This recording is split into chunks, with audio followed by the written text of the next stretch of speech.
I would love to, though I don't have 10-minute videos anymore, so I can't meander as much. The difficult thing about writing Batman is there's a very fine line between him being a dark protector of Gotham and a super cop. And one of the ways you handle that is whenever he's fighting a villain, it doesn't matter who it is, it always has to come back, either literally or metaphorically, to something systemic.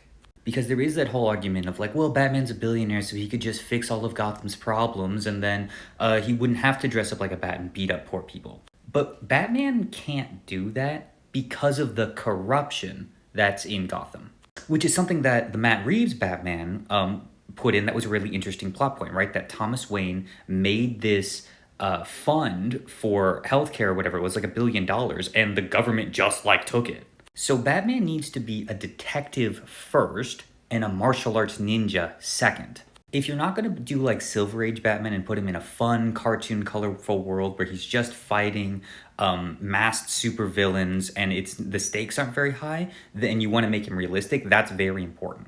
It's not just about the purse snatchers or the assaulters or the gangs. It has to go all the way up to the top. Mafia families, politicians, the police force. His relationship with Gordon should also reflect that. Gordon shouldn't represent that there's good people in the police force. Gordon is the inside man for Batman into all of the corruption that happens within the police force. Because if Gordon just actively speaks out against it, they'll just get rid of him. But if he works with Batman as a double agent to uproot that crime while also claiming ignorance from it, that's how they get real change done. Batman works outside the law because the law is inherently corrupt.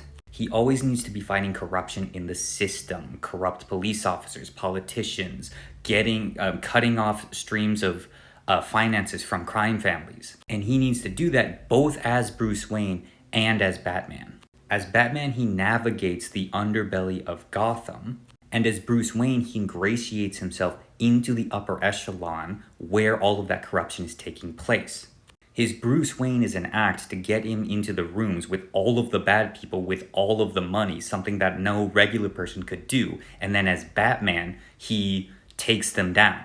So his dual personalities have to be very distinct from each other, but they are always working together. And he can still have supervillain characters, but they always have to be connected or representations of the system that needs to be changed to actually make life better. Because Batman's goal is always to make Gotham a good and safe city, and you can't do that with the system that they have in place, so he has to change it.